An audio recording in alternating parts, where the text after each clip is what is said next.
start with being comfortable in the mount position. I'm in the mount position, I'm not like this. This right here, if I'm sitting somewhere in the mount like this, I should never put my hand over there. So what you do, just take your time, hands on the ground, work on your hips first. Your hips under control, hand goes in. And when your hands keep going in, don't ever be tired to get a better grip. Huh? Every time you got a chance, better grip. And what you're looking for is to use your fingers like this. Instead, just grab like that. Go in sequence.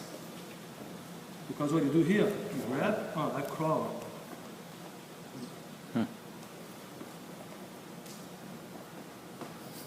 Go way deep down there. And my arm is bended. I'm controlling him. I can put my right arm down, because when I put my right arm down, I control this side over here. And many times the other side pops up. I can pop the other side up here. So it's another good trick here to get this. But going back again on the same first mechanic, I got my first arm here, my legs on top, I roll his body sideways, I move my leg out of the way, my left leg, I go right in the middle of his elbow, and I climb up. And from this position here, I take my time, I can start to go for the choke. That's would be a good time to go for choke here.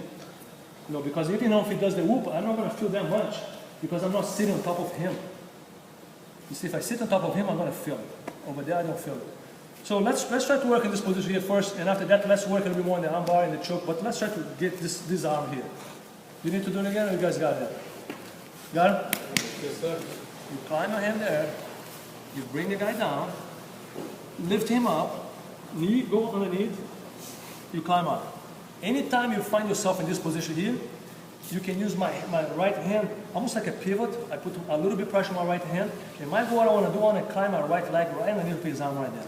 If I can bring this leg, put my opponent like this, I'm in a good spot here now. Now what I'm going to do, I'm going to turn sideways, and I'm going to start going towards the way. With my foot, I was pointing like this. Now my right hand here, what I'm going to do, I'm just going to shift it. I'm going to let go of the right hand. The right hand's going to come to my collar, and the left one is going to go right to his jaw, right here.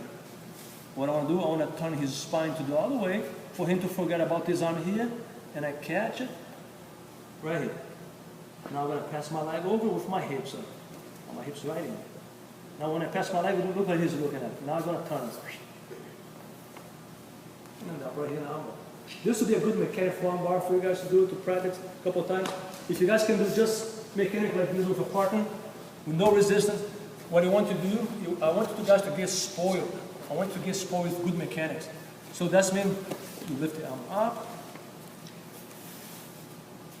turn, you start, when I'm turning my body side over here, I can, if I have to, I can use my left hand over here now. It goes right here behind it. Catch the tip of the elbow, lift it, touch it. Now look what I'm doing here. My arm is doing two. First I manipulate this body. Now I go around, catch it. That's my leg. Notice my leg it is. Left leg. You try to look at me. You try to look at me. How come he's always looking away from me? Because he's scared. That's one way that I know if I do this, the only escape he's going to have is to try to go away from me. Because I'm always controlling his jaw. I'm constantly thinking about how to manipulate his spine. How can I control his spine? And like we did right from the beginning, you know, the mount position to stay, what do? You control the spine. You know, you control the guy's head, you control the hips, you control we need to control each other's skeleton.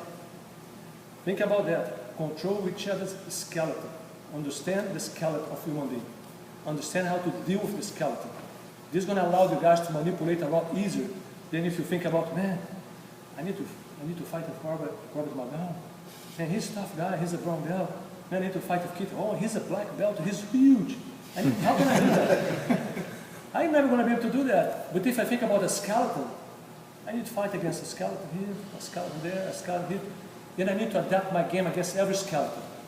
That's the way that you guys can stage yourself to learn Jiu-Jitsu. Don't think about the belt. Of course, when you see some people on the mat, it doesn't matter if the guy's a white belt or a black belt, he deserves the same respect. Same. You just respect each other no matter what. But when you do practice, you put a skeleton there in front of you. So like this, you're going to be able to perform your moves without too much emotions. Of, he's a black belt, man. I don't even know if he can do that. Oh, he's a white belt. I don't think he knows at all. So, no, he's just a skeleton. Somebody who's lending the body to you. Now you have to control his body, period. And when you do that, you just keep playing Jiu-Jitsu in that way.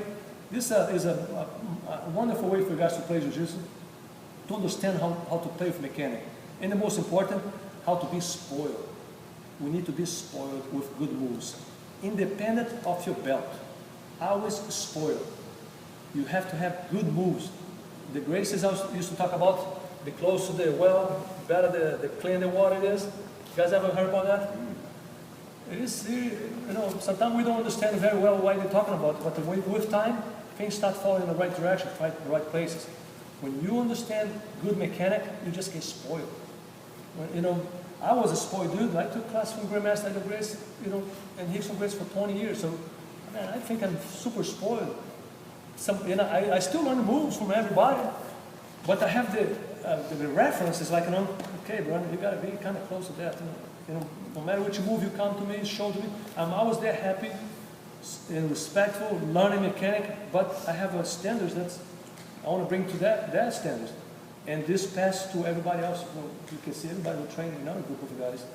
We all try to play the same way, in a respectful way and friendly and learn. But on the mat, is train, you're just going to grapple in a nice way, but my goal is to make you say uncle. I don't care about how many points you can get. I want to make you say uncle. I can give you 50 points ahead of me. Just give me one submission. I'm happy.